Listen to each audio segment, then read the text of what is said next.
probably drop some videos for the next couple. Hi, it's Lisa from Border Balloons. On this video, I'll be covering how to heat seal a foil balloon. So let's check it out.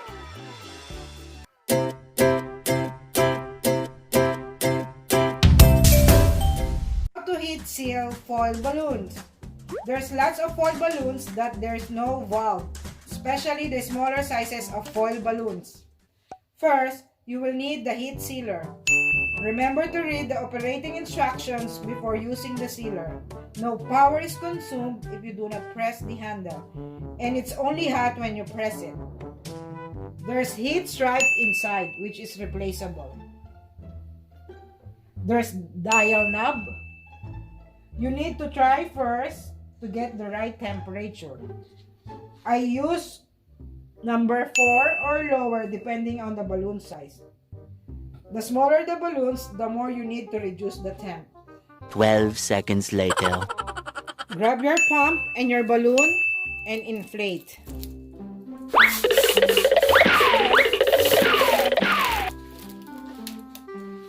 When it's completely filled or you feel the pressure, hold on to the end and make sure you're gonna heat seal on this neck. Don't let the air out and slide into the heat sealer, and make sure you put this end and press the handle.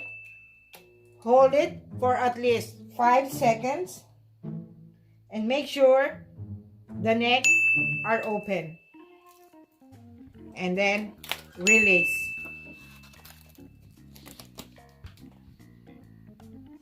So if you want to make sure, you can do it again right next to the first one.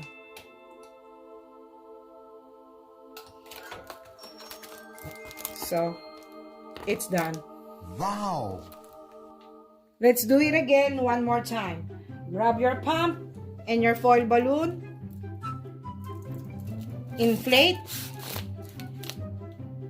If you feel the pressure or it's full, hold tight on the end and then slide.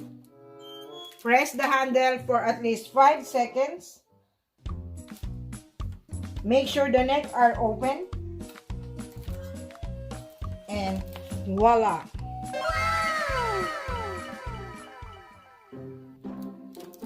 To make sure, press one more time right next to it.